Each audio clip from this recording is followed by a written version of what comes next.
Episode 40, Love for Lisa. This is the S&D Podcast Show.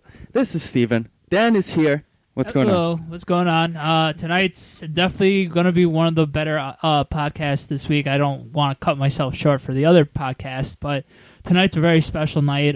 Yes.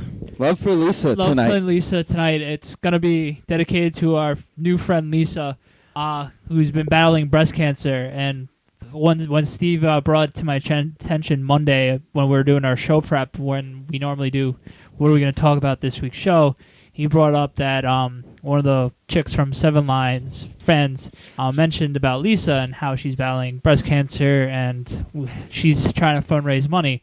And I said, absolutely, let's have her on and talk about it and talk about her beloved Mets like us, liking the Mets, and her daily struggle and getting through her life pretty much with this awful disease that everybody knows someone, or either mom, mother, grandmother, friend, aunt, family, friends. Every woman, everybody knows the horrors of breast cancer. So it's just one of those.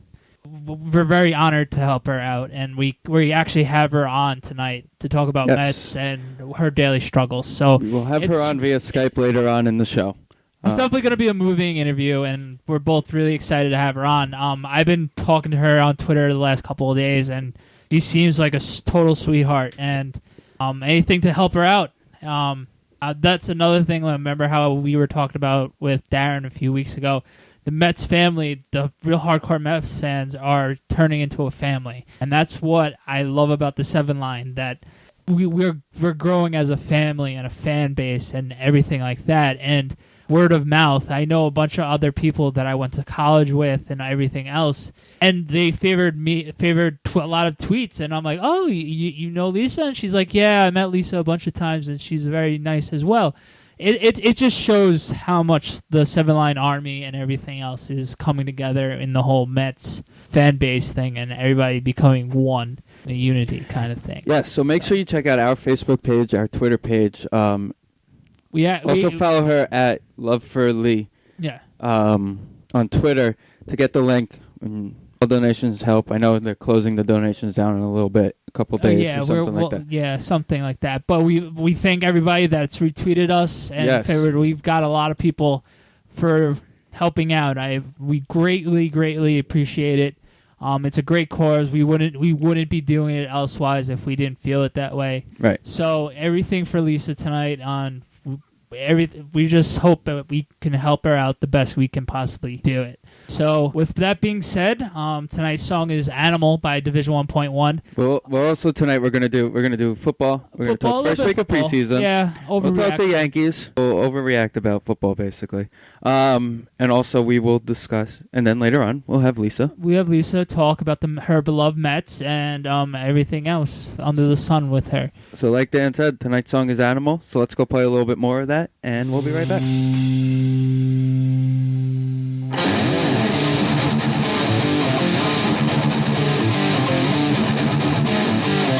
Welcome back to the S&D Podcast. Dan here with Steve. We're going to start off our show talking a little NFL Week 1 preseason football. First, might as well start off talking about the Giants. First off, let's thank Joe, license plate guy, for coming on last week and talking in a few minutes about Giant football. It was your typical Week 1. It was your typical Week 1 preseason football games. The key players played well for a short period of time, and the rest was battles for players who might not make the team, who make the team, might be special teams guys only kind of thing. What did they play, one series? No, the Giants played for one quarter, so 2 series. Okay. Actually 3, because they had that one block punt by D-Monster, Demetri Moore, who's going to be a sleeper like me and Joe both said last week. It was the one thing I would have to take away from the Giants. I don't want to really overreact, but the first drive of the preseason after the block punt, we settled for 3. Typical Giants. Got a big play.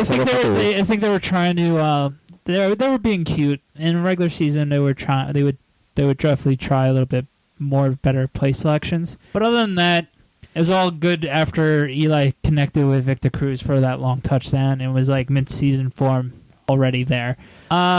The defense was the defense. You can tell it's going to be a lot of the league is going to be hurting around defense because there's not a lot of hitting around the camp. But there's a few players. Antrell, like always, around the ball all the time. I noticed Taylor Sash was around the ball all the time as well. Linebackers played okay. There was obviously a lot of moments where they just were in the right gaps, and the running game suffered from it. Well, it's not suffered. It prospered from it. It was just your typical preseason game. The Giants took care of what they had to do. They got a safety from Landry Jones just miscommunicating, which you wouldn't really see. You could tell Landry Jones was nervous because it was his first ever game, and he was a great quarterback for Oklahoma, so it was kind of shocking that he messed up on that kind of a play. But all in all, it was a good game. A lot of mistakes like every other preseason game. A lot of battles that we were mentioning in camp, like the middle linebacker position between Herzlich and Dan Connor is still up in the air because they both played pretty solid when they were called upon. The running backs, same. Wilson didn't really have that much of a game. Andre Brown played pretty well other than that one fumble. Right, and Cruz had the 57-yard touchdown. Yeah, that's pretty much all the Giant game was. It was week one. It was week one. We could talk about the Jets. Mark Sanchez. He threw more passes than I expected before his first pick. Yeah. I'll give him credit. I don't know what's up with Mark Sanchez throwing picks to the defensive lineman. The rubber band's too tight on his head. Yeah, probably. Anyway, that was just how typical Mark Sanchez has been with the Jets. After that, he settled down and played better. But he's a check-down machine like we've been saying for the last couple of years. And Gino twisted his ankle. Gino twisted his ankle, so that scared the Jets fans a little moment. So we couldn't really fully see what Geno Smith had expected. McElroy played decent, which you expect, but he's against a couple second and third teamers. But I think he's just a solid backup as always. I wouldn't be shocked if he doesn't make the team, but he could make the team kind of thing. It's just one of those limbo things. The Jets defense is played pretty solid. What was the final score in that game? Jet game. They lost. They lost? 26-17. Okay, so it was just one of those week one jitters like we mentioned around the league.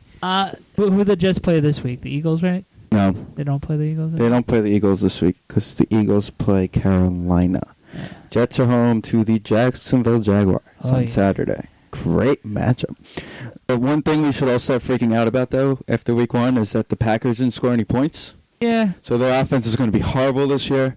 Yeah. Don't draft Aaron Rodgers. Don't draft Aaron Rodgers. He sucks. Yada, yada, yada. Worst quarterback ever. And don't forget, today we're recording on the 14th. Brady hurt his knee. So you may get him in your sleeper picks late in round 9. Like, I don't know if you saw my Facebook. I Facebooked my good friend Andy from Miles on Isles. He's a Miami Dolphins fan. So I told him, I knew you were thinking Dolphins to win the division for 1 minute today. But the x-rays came out negative as far as we know. We're going to reevaluate him tomorrow. Reevaluate him, but you know for sure he ain't playing for the rest of the preseason. No, if you know anything about Bill Belichick, there's not a shock he's playing the rest of the preseason. You know what's funny about it? It's Tebow's birthday. It is the 14th. So happy birthday, Tim Tebow. He had a rare glimpse of maybe making the team as a quarterback this year. God does do mysterious things, as you can see. Other than that, it's been a boring training camp. It's RG3 finally played 11 on 11. He didn't die, so that's good to see. Did he play 11 on 11? Yeah. No, because he said he was playing 11 on 11, and Shanahan said he wasn't playing 11 on 11. From what I heard today, I think he did. And then he's saying he's playing next week. From 2020 Sports, I'm pretty sure they said he did do it today. I'm sure he's going to be rusty. But he's been doing 7 on 7. He's been doing 7 on 7s, but it's a different animal. But then again, it's not real hitting and contact. It's going to be interesting to see how he's going to probably take a little bit more sacks this year because of the mobility issue, because of them wanting to cut down running, I guess. It's going to be one of those, how much do you trust RG3 at the end of the day? Eli said it the best after the game. He didn't get hit at all. And he said the best. You want to take that first hit. Yeah. But you know that every Redskin fan's going to hold their breath until RG3 takes that first Yeah, hit. and he gets up. But the key is for him, it's not taking that first, like, head to the chest thing. It's the first guy to hit him in the leg. That and also his first cut. Yeah. His first cut when he scrambles out of the pocket and he goes for 15 yards and he's gonna break a tackle or 2 or 3. That's good. That moment's gonna be that. Redskins turf has been notorious for being crappy the last 2 years. Turf. Field, but everybody knows what I meant. Their field has been notoriously awful, and they sacrificed two key injuries at the end of the year, last 2 years, with AP and RG3. And maybe RG3 gets as lucky as AP was this year. Let's hope not, because we're in the NFC East, but never count that out.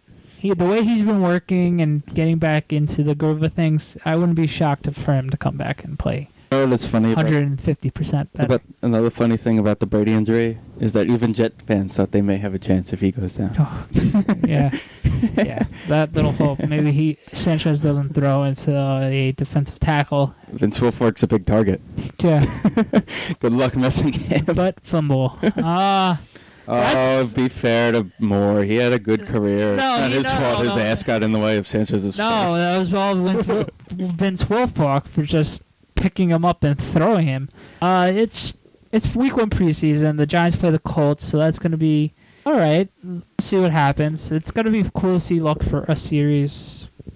Second preseason game, you got to figure a quarter and a half out of starters. Depending on the situation, how much work they've gotten. Luck's the type of guy you want to play.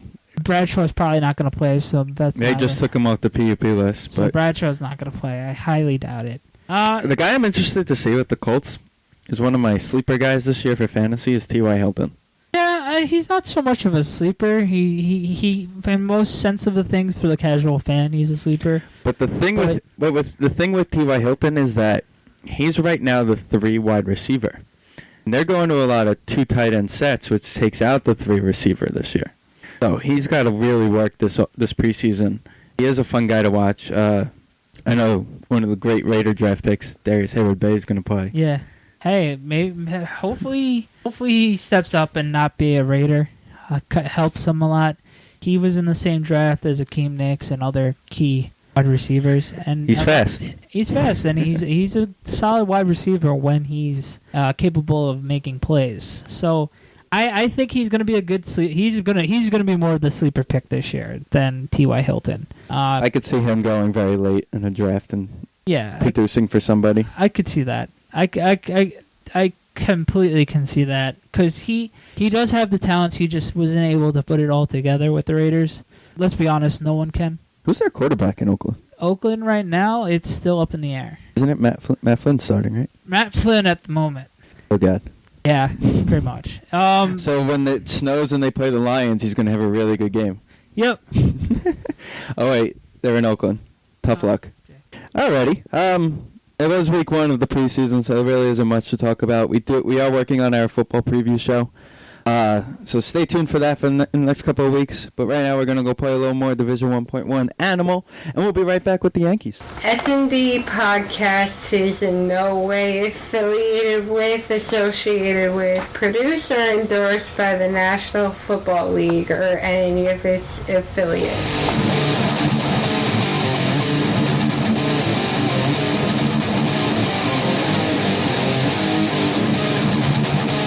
Welcome back to the S&D Podcast Show, episode 40. Love for Lisa tonight. Can't wait to have her on later. Once again, that was Animal by Division 1.1. Let's talk some Yankees and around the baseball world. Yeah, it's the Yankees' bats are finally getting a little hot, and there's one certain person just heating up the world right now, and his name is Alfonso Soriano. Is it safe to say A-Rod gave him all his leftovers? Yeah, I think he has something going on right now. A-Rod is just not A-Rod. Alfonso Soriano is just on a tear. My girlfriend's giving me live tweets tonight, text messages tonight, and she goes, "Soriano had another one," and I go, "HGH ? ? It's just he's happy to be back in pinstripes. He would have been still a Yankee if they didn't get A-Rod the first time. So he's just happy to be back, and you can see it. He's just raking right now, and he's on that ridiculous hot streak right now, and pretty much carrying the Yankees. It must be nice to not have to go hit in Wrigley and DC and have to hit at Yankee Stadium. Well, Wrigley's batters. Depends on the day. Depends on the day, but it is friendly confines of Wrigley for nothing. So, he's just on a freaking tear. So he definitely wins Yankee Player of the Week from us. There's not even a question. He had 6 RBIs last night, and he has around 8 tonight. And the game hasn't finished yet. He already has 2 home runs, but 1 was a grand slam tonight. Just out of his freaking mind right now. Nova's pitching well. Whatever happened to Jared Weaver, man? He used to be a stud ace every single game the last couple of years. This year, he just doesn't have it this year. Better question. If I told you that Mariano Rivera would have 3 blown saves in a row, what would you say? Not a shot. Okay. But at least he said the right thing after the game because he is Mariano Rivera and he does everything correctly. He said at least they won those games. Well, he won 2 of them, I meant. 2 out of 3. But I'll tell you who was really out of this world. You think Soriano is out of this world? I don't know if you've ever seen this guy. He plays for Detroit. He plays third base. I keep forgetting his name. The third baseman in Detroit. What's his name? He's kind of good. You know who I'm talking about. That guy who's pretty good at third base and at life. Miggy Cabrera. Yeah. He's a stud. He has a shot of getting the Triple Crown again. That's if Chris Davis gets cold. If Chris Davis gets cold, that could happen again. But just him being able to leading the RBIs and batting average again just shows how awesome he is. And he's just one of a kind he's just one of a kind. One of those generation players. Know how we had Pujols 10 years. For 10 years. Up to last year. Now it's Miggy's turn to carry the load, and it's just amazing to see how one player is able to dominate the game and carry it. We always knew Miggy was a special talent. He just needed to grow up, and he's finally grown up, and it's just scary how good he is. It's really, really, really, really, really scary. And the Tigers with Prince Fielder behind them, they're just world beaters. They are just world beaters. It's scary, that Tiger lineup. It honestly, if their bullpen ever decides to be good, they're gonna win the World Series this year. If Verlander can go back to being Verlander, him too. He's a human being. I mean, question with Verlander becomes: is it one of those? Is it becoming with Verlander? He basically threw his arm out. One of those hangover? couple years. No, past couple years, he's always thrown like.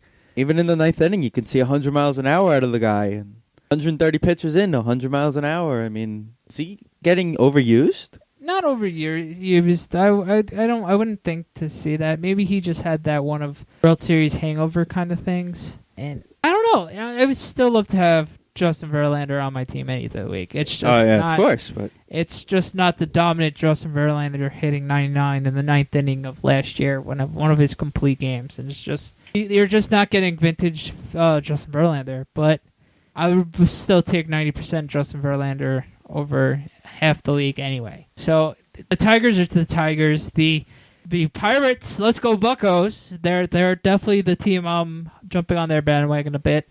Once the Mets are officially eliminated, and hopefully they make it to playoffs. It's the first time in 20 years. Hopefully get above 500. They're so close that they're going to get There was something about that I forgot what the date was. I think it was last week, early in the week. If they only won 13 games or less the rest of the season, then they wouldn't get 500. Yeah, I think they're safe to say they're going to get it. So congratulations. They are on a 4-game losing streak. So. I know, but that happens. It's baseball. Said it last week. We never knew what was going to happen this week. You never know what's going to happen. I actually thought the Yankees are on a 3-game winning streak, and it's going to be 4 by the end of the night, because if the Yankees blow this lead, then it's just despicable. If you're hearing tomorrow and they blew this lead, whoops. Anyway, it's the Yankees are just playing better. Soriano's been hitting the ball. A-Rod has been pretty He's had his moments. The Yankee Stadium crowd has been mixed so far, mostly boos. which is expected because A-Rod's not a fan favorite anymore, and he keeps on putting his foot in his mouth. And not a lot of Yankee fans don't like him, but it's more of he's wearing our jersey, and if he helps us win, it's not going to go against us in the win-loss column. So as long as he helps us, that's fine with that. Fine with us kind of mentality right now, but he is a dickhead, per se. That's the notion that most Yankee fans are going. So, understandably so, right? Wouldn't you agree? I would be thanking A-Rod. He gave all his stuff to Soriano. Yeah, but in 2 weeks, Soriano's going to go back to Earth, so... Soriano has always been known as a streaky guy. Oh, of course, but this 2-game streak is just out of this world. How often? Maybe other than Josh Reddick this weekend. Him and Josh Reddick both take their Maybe they hung Flintstones out. Vitamins this week. They definitely hung out, and they definitely had their Flintstone vitamins, like I just mentioned. It's crazy. It's crazy on that hot streak. I got a good Elias Sports credited stat right now for you. By the way, Juan Lagares of the Mets ranks second in the National League with 12 extra base hits since the All-Star game. Hey, keep it up, Juan. Like I've been mentioning the last couple of weeks, in the Mets, he's been playing better and better every week. That he might have a shot to being an everyday outfielder next year with the team. He's exciting. He's exciting. He's a breath of fresh air. He's what Kurt Neuenhuis was supposed to be. He's what Valdez Simmons was supposed to be. A lot of guys, they were supposed to be. We could go through the last 3 years rosters and find guys who and should have honestly, that's awesome to see, and he deserves it. Like I mentioned a couple of weeks ago, and I know we're gonna have Lisa on a while back later on the show, and she's a big fan of him. But that was my whole comparison of Jordan Valdez and Lagares a couple of weeks ago on how much harder Juan Lagares has been playing and wanting to be learning and wanting to get to the park a lot earlier and working on his craft every day, opposed to Jordan Valdez flipping off the bird and telling managers to go F off, and you know the rest. When you're hitting 188, you're going to be treated like you're a freaking clown. Lagares is earning his stripes, per se, playing every day, and Terry Collins absolutely loves him. So it just shows how hard of a worker he is, because Terry Collins is a no-nonsense guy. Oh, yeah, definitely. And if you get praise like that from Terry Collins, it shows some merit. And Terry Collins, before he was a Met manager, he did help out the minor league system with the prospects with all the Mets guys. So he knows all the farm system guys who are coming up recently. Well, most of the farm system guys. Well, majority of them, because he did help a lot of them out coming up now. So it's great to see just the praise of a lot of these young guys. And hopefully Eric Young Jr. stays in the Mets plans for the future as well. He's been a spark plug that we've been I hope he does. every week. He will. I think he's one more year under contract. So no, he's got arbitration. But the Mets will find arbitration. There's no worries with that. He is on a little bit of a cold streak. He's very hot when he first became an Islander. But for what he's done, it's honestly his defense has helped out the Mets as well. So it's that's the one thing I liked about this outfield right now. Obviously, Marlon Byrd's not the best defensive outfielder ever, but we have Lagares and we have Eric Young Jr. playing the outfield every day, and they're making sure outs and saving some runs that would be hits and extra base hits and stuff like that when we had Lucas Duda in the outfield and other guys that are not as good in the outfield as these two caliber players. You know what was interesting the other night? They gave Marlon Byrd the night off, and they had Baxter play, but they brought Byrd in as a defensive replacement. I think it was Sunday. Well, it was probably more of we needed his bat, so we're just gonna. They were winning. They were winning. All right, I don't know. That winning. Was kind of weird. We forget to mention Wilmer Flores as we just see him on the highlight reel just now. He was on a world of tear until he twisted his ankle a little bit. Is he? Oh, he's out today. He's out. Yeah, he's missing a couple games. You know what? You let a kid like that rest a couple games. Yeah. And before I mention, hopefully we get to see Travis Donnell coming up soon. Most anticipated birth in New York history. Honestly, on a real note, hopefully everything goes smoothly for the Buck family, because it's been 12 days since she's been due, so God knows what's going on. I'd like to say that I was a month late, and look how I turned out. Oh, God. Anyway, on a serious note, I hope everything works out for the Bucks family. The Mets have been playing decent. They just ran into a hot team with the Dodgers that should beat them 9 out of 10 times, and as you see right now, they have. I want to know what the Dodgers took. Oh, they took them Michael Jordan Water. It's really been Puig and Hanley Ramirez coming back to the lineup and everything like that. It's their team. Where is Hanley? He hasn't played at all in the series. He hurt himself a couple of days, but he'll be back soon. So it's guy walks and he hurts himself. Yeah, but when he does play, he's a stud. So yeah, we've seen some of the best out of Hanley when he was a Marlin. Absolutely. He was. If he puts it together, he's one of the best players in the league, hands down. He was lazy the last few years with injuries and just being on the Marlins that he just didn't care. That's his one character issue. Hopefully Puig doesn't learn from that mistake, because we have moments where you could see Puig has that tendency, sliding into home plate on a walk-off. Well, one thing that I've noticed a lot with Puig is when he messes up, and he's sitting on the bench, Adrian Gonzalez is next to him explaining what he did, and that's great. Honestly, Adrian Gonzalez is a pro's pro. And he's a quiet guy. He's not a fiery guy. He's very quiet. And honestly, that's the players, young players need to listen to and go towards, because Adrian Gonzalez is a pro's pro. Yes, no question about it. And he's a great guy on and off the field. He is the prototypical pro athlete in baseball that you would want to model yourself after. So, and he's a very religious guy. I've heard and everything like that. So hopefully the fame doesn't get to his head, because it's been Puig mania in L.A. They love that word mania.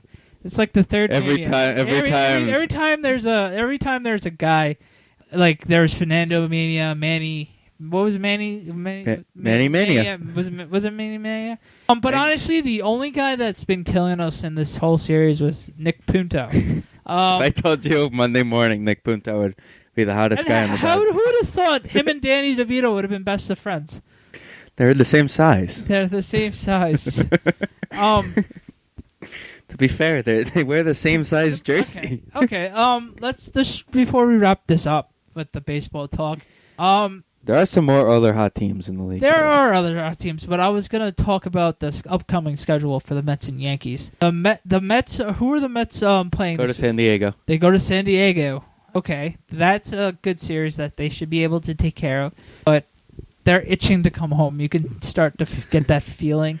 Oh, that's what happens when you go play the Dodgers, the hottest team in the world. But that's a very doable series for the Mets. They could easily find a way, and then they have that one random snow-out game from April against the Twins, and then they finally come home. That awkward moment there. Stop in Minnesota. We should really take 2 out of 3 out of the Padres series. We should take 2. We should take 3 out of the next 3 out of 4. After the Dodgers series, we should definitely take 3 out of 4, and that would be nice for them to come home to. As for the Yankees, they play their division. They play the Red Sox over the weekend, Fenway. Then they play the Blue Jays, and then I think they play Baltimore. Yes. Hold on, let me get the schedule back up. Almost positive that's the schedule for that. I'm going to get this back up, because we did talk about this a lot last week. Sorry, guys. Yeah, they play at Boston. Steve was right. And then the Blue Jays at home. That's a weird schedule.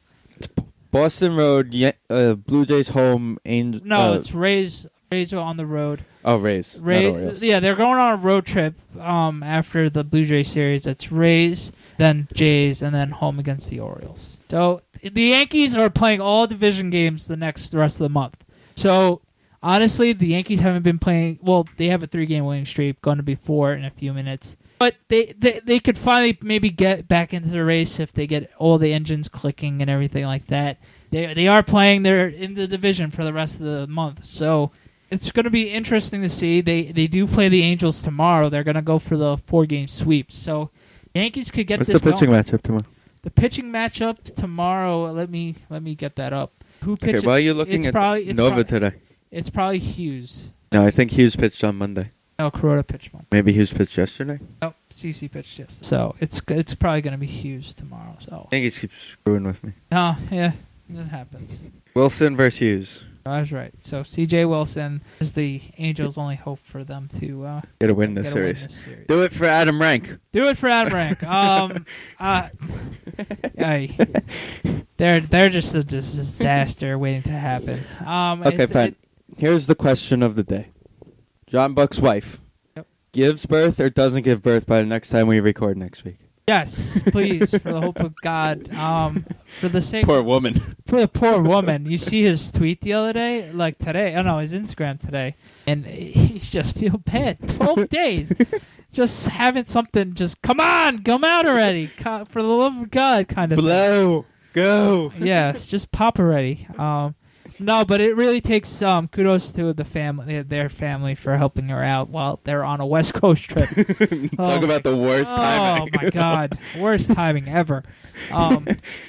Honestly, player wives do. They get the credit. Players might make the money and do all the playing, but the wives get the credit. Especially the ones that have the 3 or 4 kids at home and the faithful husbands, not the dirtbags who cheat on them. I mean, the best example, R.A. Dickey. Look at his whole career. Absolutely. You know she gets an A++ for everything she went could have left a million times, and she stuck with her man, and that's just loyalty right there, and that's great to see. Anyway, that was the Mets and Yankees this week. Who wins your Met Player of the Week award? Lagares again? Okay, fair enough. And before we leave, Harvey's a human being. Oh my God, no way. Oh my God, the world's ending. God. Harvey is a human being, so... By the way, I did like that thing you sent me the other day. If you haven't seen on BuzzFeed, making him the Jet quarterback. Yeah, he has all the potential to be Jets quarterback. Anyway, that's baseball for this week. Stay tuned. We're going to have our good friend Lisa coming on and discuss about her fundraiser and her battles and endeavors. So enjoy Meet the Mets right now. Yes. We will definitely enjoy that as well. So make sure you sing along. S&D Podcast is in no way affiliated with, associated with, produced, or endorsed by Major League Baseball or any of its affiliates. Meet the Mets. Meet the Mets. Step right up and greet the Mets. Bring your kiddies, bring your wife. Guaranteed to have the time of your life, because the Mets are really socking the ball, knocking those home runs over the wall.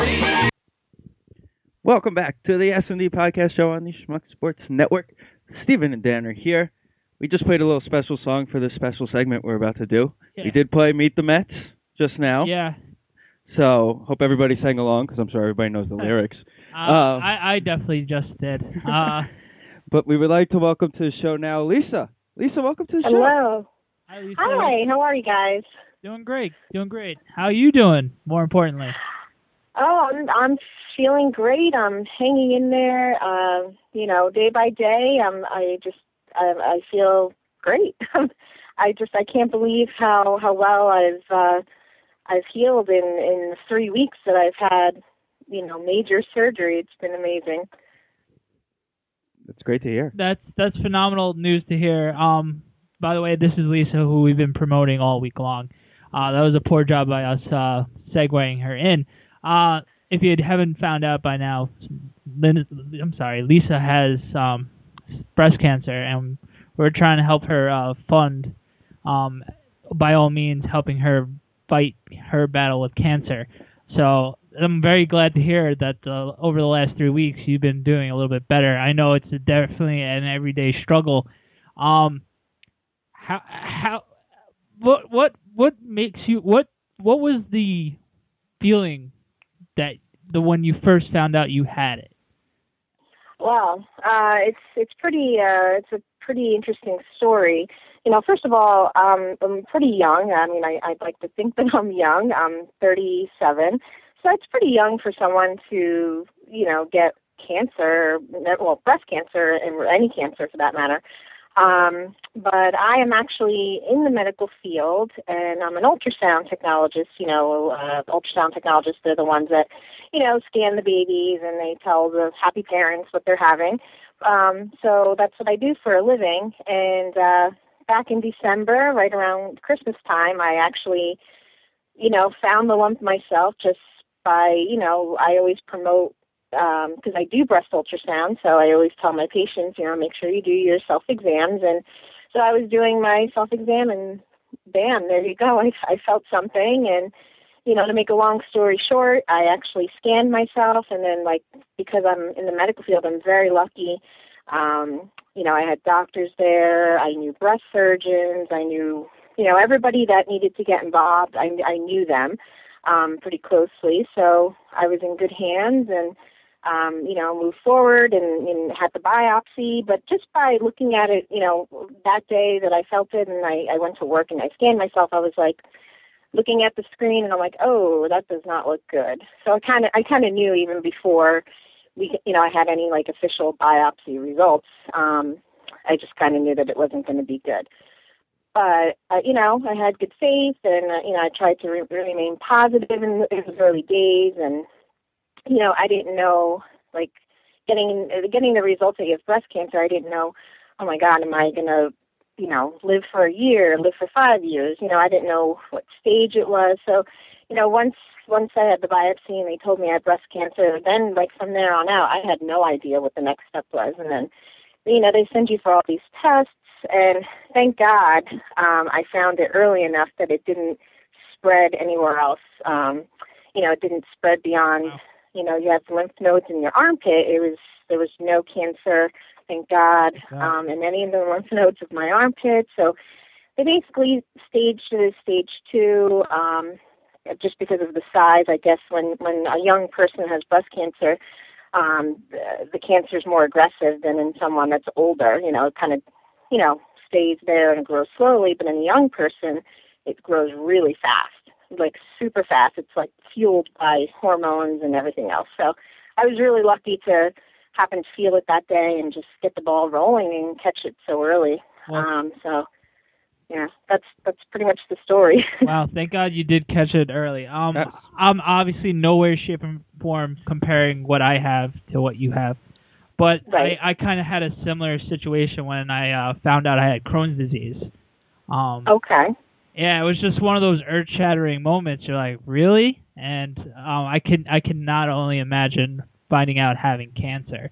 And my daily struggles is a lot different, obviously, but I can't imagine how, like you said, you're relatively young, and just getting that news that you've got something so severe, and so many people who have fought it, that you're going to fight that battle again. Right. Definitely will. How have you been keeping positive on keeping focus and being able to fight every day? I know a great family, I know a family's is one key way, religion, the Mets that we're going to talk about later in the interview, and just other things. What keeps you upbeat and just wanting to fight every day? That's what I want to take out of this interview. What do you get your most adrenaline and motivation fighting every day? It might be a silly question, but what fuels you every day?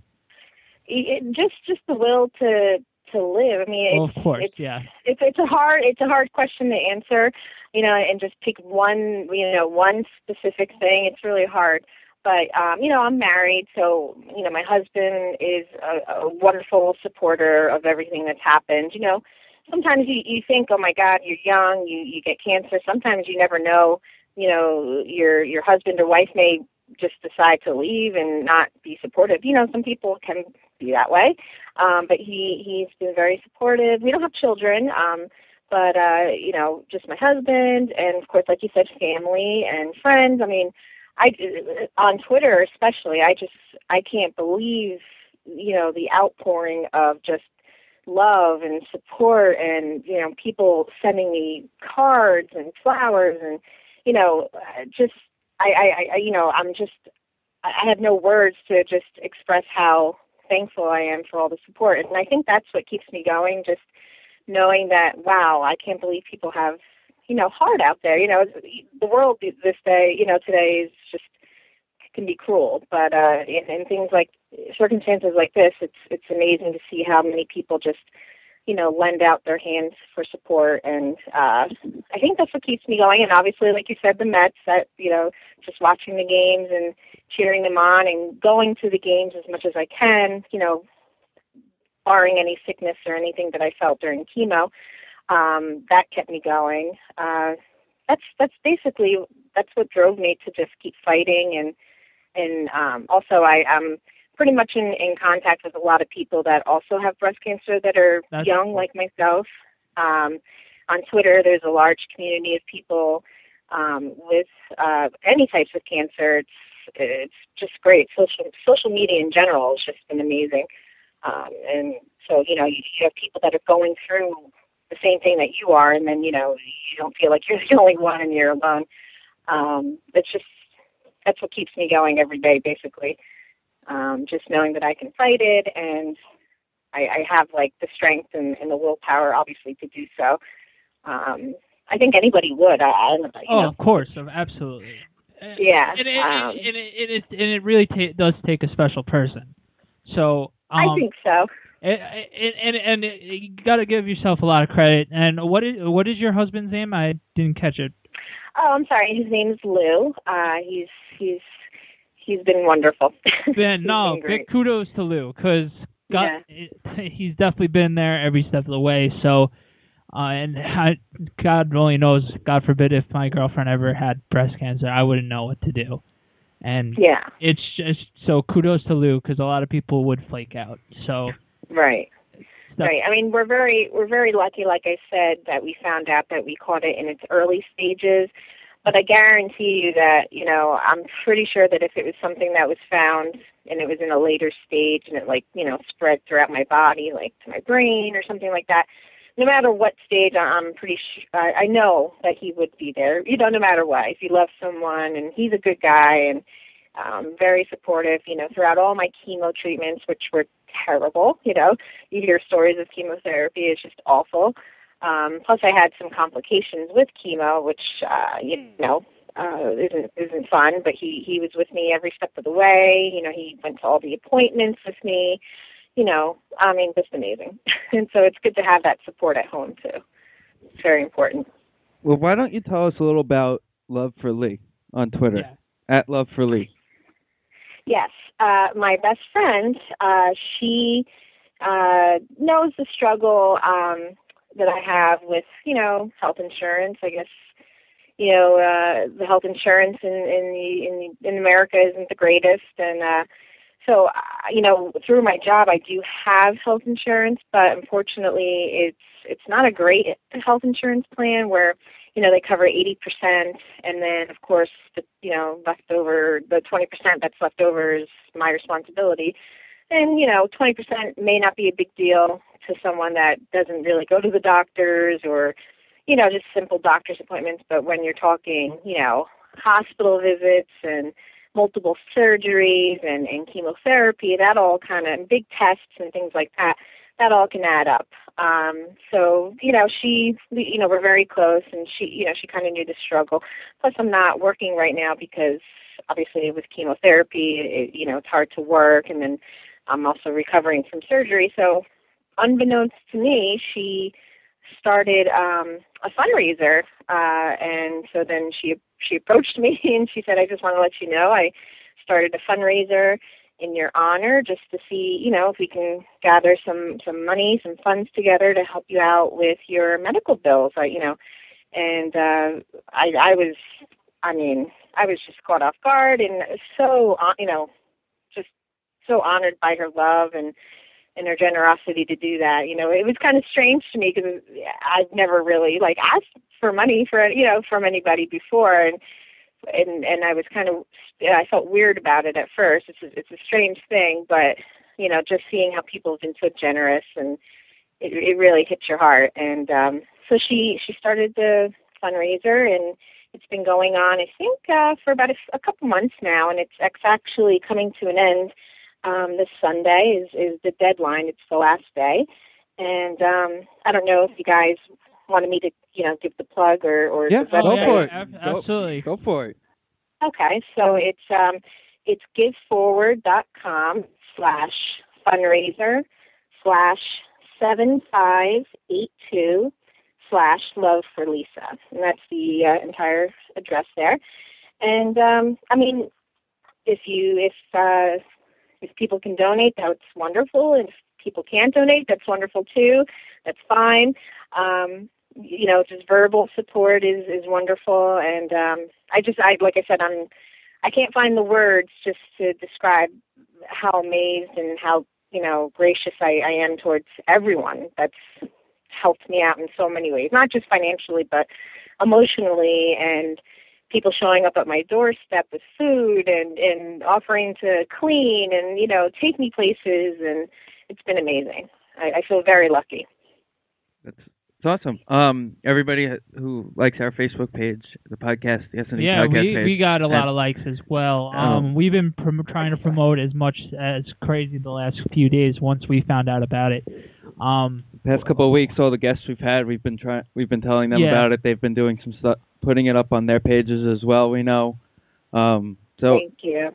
Not a problem. You're welcome. It's just one of those things that we ever since we formally met you through Monday, we were more aggressive and more willing to help you out. Just knowing you as a person and how much a sweetheart you are. I know we have 2 months away. October is the big breast cancer month. Awareness, appreciation. yes. Do you have any plans other than October? Anything going on? Do you have any walks or anything other than the standard walks of Avion and everything like that? Right. There is something in the works. The Mets have been very generous with me, and I've developed a relationship with certain people within the Mets organization. I really can't name names, but for the most part, they've just been very generous with me. So there is something in the works where I think we're going to have something like field level tickets and some autographed items. Oh wow! That are they're going to be auctioned off pretty soon. I don't have the details just yet. We're still working out some details as far as maybe picking a location to have like a charity auction in my honor, or whether we're going to do something online, like an online auction. But once I get that information together, I'll definitely put it out on Twitter, under at Love for Lee. Or also I have another Twitter name. It's at LQQIEEE. Either one of those Twitter names, I'll put the information out there. That's pretty much one thing that I know for sure is going to happen. And as far as walks and things like that, I haven't really researched that or started thinking about doing something like that just yet, because I do have another surgery coming up in mid-September, so we'll see, by October if I'm okay to do a walk. I'd love to, but I just have to see how I feel at that point. Of course, but I'm sure a lot of friends, and maybe us included, will definitely walk in your honor. That's for sure. Yeah. I know at the All-Star game, or was it the Home Run Derby? The Home Run Derby, they had everybody standing up with the sign. I know a lot of people had your name on the card. Yes, that was amazing. Oh my God. I was like, I couldn't, I was just shocked. It felt so good, and it was just, it was just amazing. I'm always at a loss for words because I just can't express how thankful I am for everybody's support. It means so much to me, and I can't get over it. It's been wonderful. And of course, when Lisa posts everything about everything that they're doing, of course we will make sure we retweet it and post it ourselves. We're more than happy to help you out in any step of the way for those events as well. Let's talk about a little upbeat stuff about the Mets. Yes. Since enough unfortunate about the breast cancer and everything like that. How has the Mets boosted your morale? I know for me, for example, during my rough times, I've always found the Mets to help me out.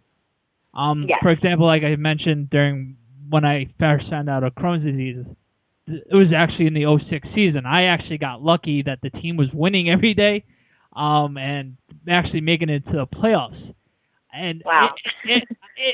That helped me out. Like, I had something to watch every day, and I felt like a normal person, and I was able, in my own 3-hour block period, that I was able to enjoy what's going on. Like, this year with the Mets, they're not the best team. Obviously, we all know. We watch plenty of games, but they're not the worst team this year. Like, what do you take out of the Mets this year of watching them on a daily basis on helping you heal? Well, that's, like you said, that 3-hour block means so much to me because it just removes me from the real life situation and thinking about, oh my God, I have breast cancer. You know, oh, thank God I caught it in time, but will it ever come back? You know, for 3 hours, I don't think about that. I just watch the Mets play, and whether they do bad or good that day, you know, that night or day, it doesn't matter to me. I just like throw myself into the game. You know, I'm on Twitter. I like to tweet while watching the game. So just interacting with like Mets Twitter while watching the game is a lot of fun, and then it just takes me away from real life drama, I guess, you know, from my own real life problems. So that, like you said, that means the world to me. I mean, we have Matt Harvey, who's been amazing. I mean, last night's game, but for the most part, he's a beast. But just watching him has been just so sweet, you know. Going to the games, I went to a lot of games, you know, in April and in May, and I started chemo in June. So then as I started chemo, I wasn't able to go to much games in person. Didn't you tough it out, try to go to the All-Star game? I'm sorry to interrupt. Didn't you tough it out? I did, you know. I actually... Like that's kudos. I'm not going to lie. I'm one of the biggest people you'll ever meet. And when I saw I did snoop around on your Instagram, and when I saw the pictures of you being at the All-Star game after reading your story, it did choke me up a little bit because I'm not gonna lie, because for me, Citi Field is one of my sanctuaries as well, and just being able to see someone who just literally had breast surgery, like times billion, toughening it out, going to Citi Field for the All-Star game, not caring, and just having a couple hours of just being happy, that really, really hit me hard. So thank you. That's I literally, impressive. And especially how hot it was that week. How did you survive that? Well, I had I had 2 complications with chemo, you know, in June, and so I had to stop doing chemo because of it.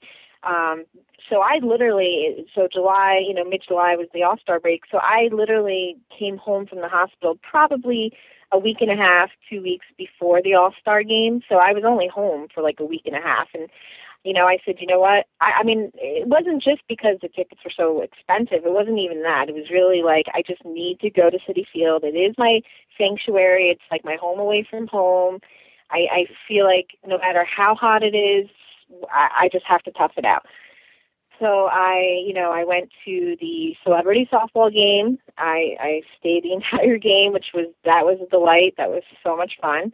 Obviously, the home run derby the next day I went to, that was just amazing. It was just electric in the air. It was so much fun. And then finally the third day was the actual All-Star game. I went and I did break down. I had to leave halfway through the game. I don't know if you guys remember when that kid ran out he ran out in the field. I actually left minutes before that happened. You know, my husband's not a sports fan, so he dropped me off. I didn't have to find parking that day. But he dropped me off, and when I called him to say, you know what, I don't think I could stay for this entire game, and I'm not feeling well. You know, so he came to pick me up, and I got into the car, and we had the windows down, and we heard the entire stadium go crazy. I'm like, oh, maybe that was a home run or something.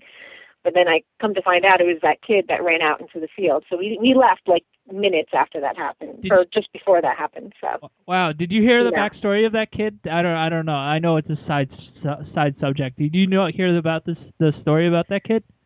A little bit. Yeah, he wanted 1,000 retweets that he would run on the field, and honestly, not even 15 minutes after that happened, Deadspin.com, a big gossip sports blog website, got the whole like text message and Twitter feed of that kid.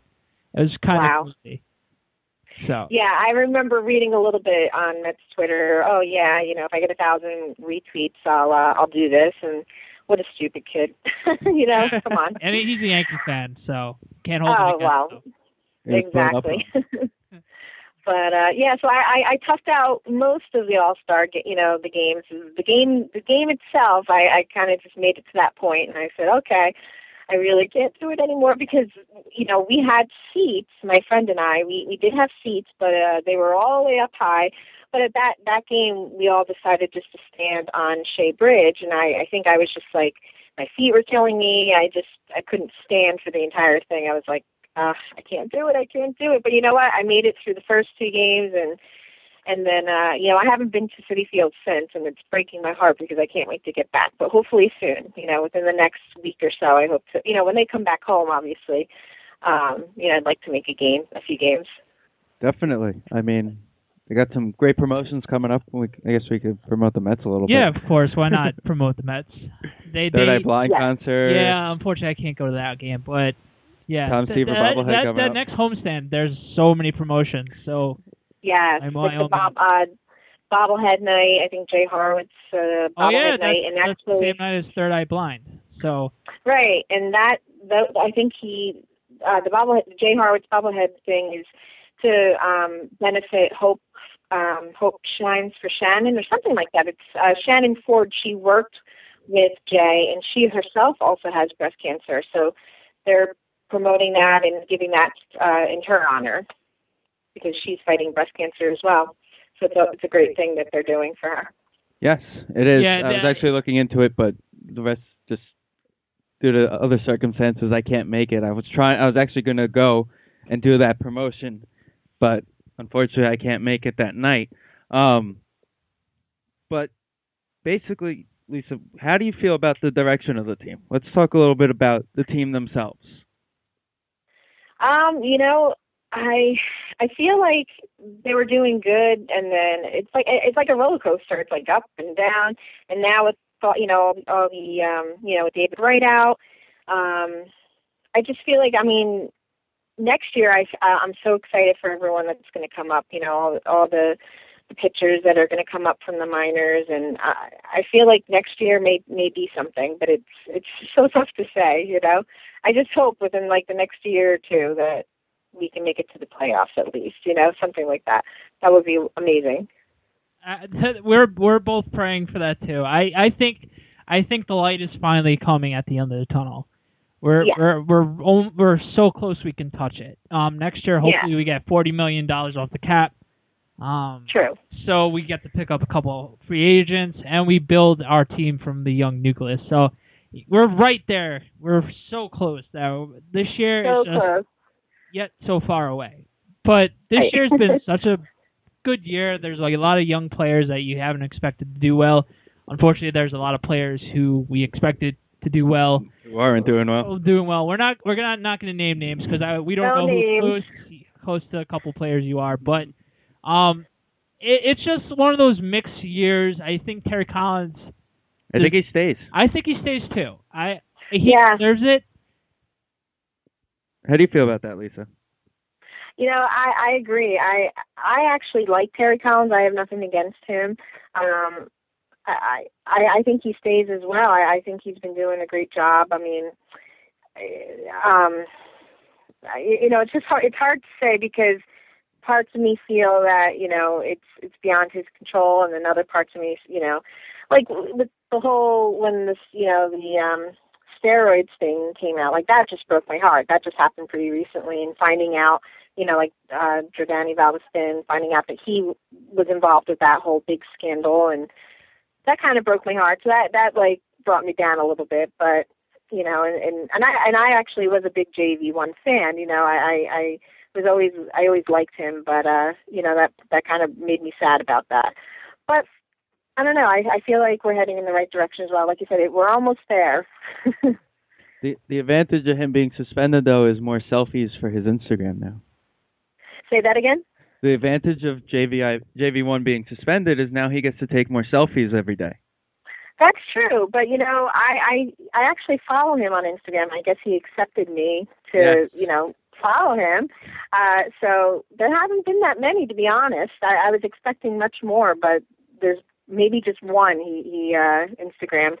The other ones are like little comics in Spanish, which I have no idea what they're saying. You always look at them and you just laugh at them because it's just like you have no idea what he's posting. That's like me with Jose Reyes and Robinson Cano. Right.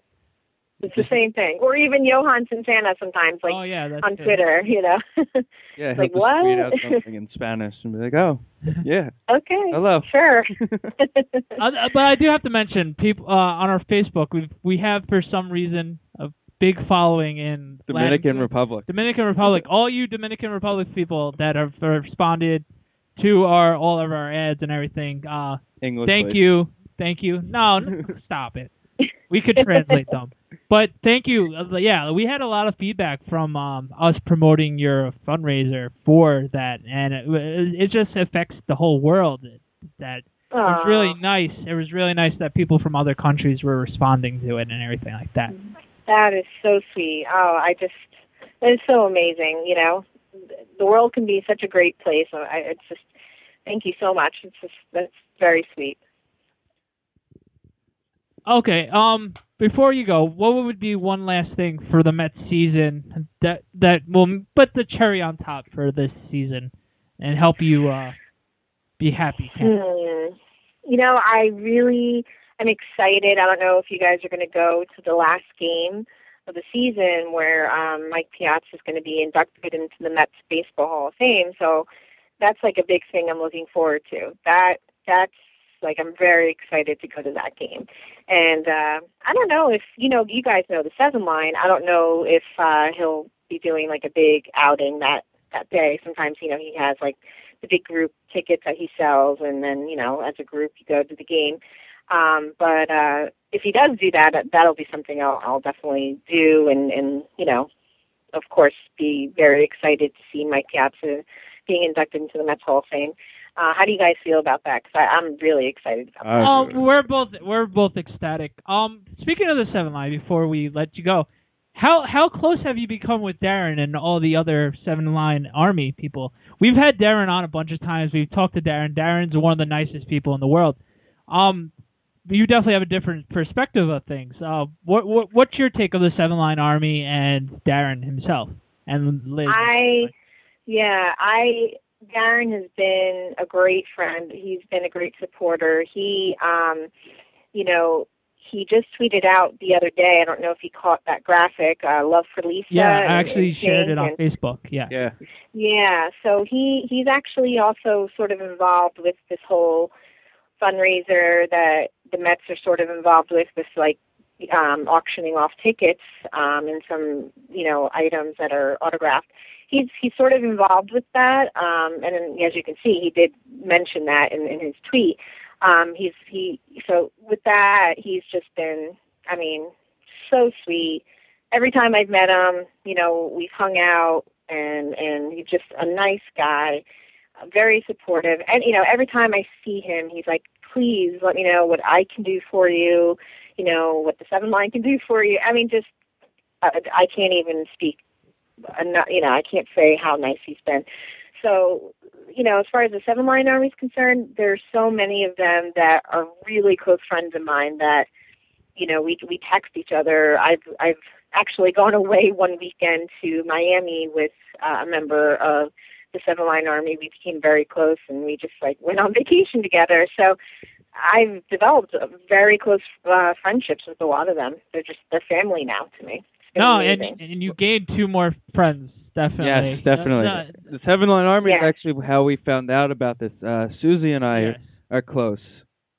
Okay, yeah, she's one of my best friends. And I saw her tweeting about it on Monday during the day, and I'm like, listen, tell me how I can help. And then, she was just telling me, everything with the charity, and I'm like, you know what, I'm going to take this and we're going to get you on the show.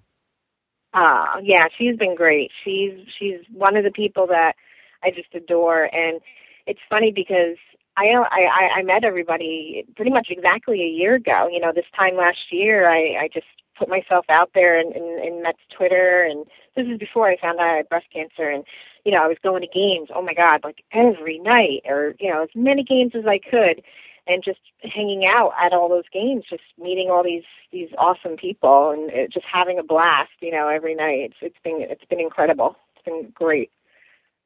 Well, Lisa, we would like to thank you for joining us tonight on this week's show. Thank you for having me. It's been a lot of fun talking to you guys. It's been a pleasure, Lisa. We'll definitely have you on again. Don't be a stranger. Yes. If you need anything, let us know. We're always a tweet, Facebook, and Instagram away for anything. Before you leave, give us one last time the link for the fundraiser. By the way, it ends Sunday. So if you haven't helped out yet and you want to help out, please be our guest and help out. We're definitely grateful for your help. And just let's go Mets, let's go Lisa. And Lisa, take it away. All right. So it is giveforward.com/fundraiser/7582/love4Lisa. And thank you guys so much for having me on your podcast. It's been a blast. And definitely, let's go Mets, let's go Lisa, LGL, LGM, whatever you want to call it. Let's do it. Right now, we're going to go play a little bit more of Meet the Mets so people can keep singing. I hope everybody enjoyed listening to Lisa. Yeah. Thank you again to Lisa. We're going to play a little more of Meet the Mets, like I said. Best of luck. Keep on fighting, girlfriend. All right? Thank you. SND Podcast is in no way affiliated with, associated with, produced, or endorsed by Major League Baseball or any of its affiliates. Meet the Mets. Meet the Mets. Step right up and greet the Mets. Bring your kiddies, bring your wife. Guaranteed to have the time of your life, because the Mets are really socking the ball, knocking those home runs over the wall. East side, west side, everybody's coming down to meet the New York. Anyway, I left you hanging on. You left me hanging. Yes. Anyway, got him. Anyway, that was Meet the Mets. We're on a high beat after that great interview we just had with a wonderful human being, Lisa, who's going through breast cancer right now, and that definitely. If you listen to the interview, look at our Facebook, Instagram, Twitter, everything we've been promoting her fundraiser. The Mets are on board, hopefully, helping her out with everything like that. Yes. So, all more the help, the better. Lisa's a complete sweetheart. That's the one thing I took away from that. No question about it. I can't imagine having surgery on a cancer and how serious breast cancer is. Getting home from the hospital a week after that and being able to go to the All-Star weekend, and that's just amazing. She's just one of a kind, and we're hoping and we're praying. We're not the biggest religious people ever, but for certain situations, we definitely turn to religion for this, and hopefully and pray for her health and everybody else's health for that. So. Keep battling, Lisa. We're with you 110%. So don't be a stranger. Just was a wonderful night, and I know I'm glad. I'm sure Steve's glad as well. We gained a new friend out of this as well. Yes. So keep battling. We're here for you, Lisa. We're here for you. So keep it going. Let's go, Lisa. Let's go, Mets. Love for Lisa. Just check out for everything, and hopefully you guys can help us out for this wonderful cause. She's really a sweetheart, as you heard in the interview, and she's definitely one of a kind. So I'm definitely going to cherish our friendship with her, because she's definitely awesome about it. So one other thing is, we also, now to change subject a little bit, sorry to do that. No, it's okay. We've made 40 episodes. Thank you to everybody. Thank you for everybody. 40 episodes. We're not done. We're not done. And football season's just around the corner. We have a lot of good things going on. It's almost been a year. It's been a year. But it's almost been a year. Sandy ruined it for a little bit, but it's been an official year since we got on YouTube. October. Yeah, since we got mics and stuff. Remember how awful that was when we had our Beat headphones, our iPhone headsets on and everything like that. But It's definitely been one of those growth things, and we're surely learning how to love it. Yeah, And thank you for working everybody who's hard, been there. and it's been hard work. So thank you to everybody that's been with us through thick and thin and watching us grow up. And it's really been a true testament to me and Steve, especially Steve helping us doing majority of the work, me doing all the other work, but Steve's doing the editing and everything like that. So kudos to everybody. Once again, we can't forget to, since the show was dedicated to Lisa, we can't mention enough how much we hope and pray that everything works out for Lisa, and she's not alone through this battle. Yes. And the Mets family and the Seven Line family and everybody's family, she's part of it now. So we're hoping the best, and my thoughts and prayers definitely go out to her. So good luck, Lisa. Fight the good fight, and definitely fight the hardest you can. So yes, we love you. Love you. Definitely love you. That's our show this week. Have a great week. Let's go Mets. Let's go Lisa. Let's go Yankees. Let's go Jets. Let's go. No, the Islanders aren't playing right now, but let's go Islanders as well. Let's go Islanders. Why not? It's why almost not? hockey season. It's almost hockey season, Andy. Anyway, this is our show. Thanks for everybody listening. Thank you for everybody supporting. Have a great night, great day, and let's go. Let's go, Lisa. Let's go, Lisa. We love you, Lisa.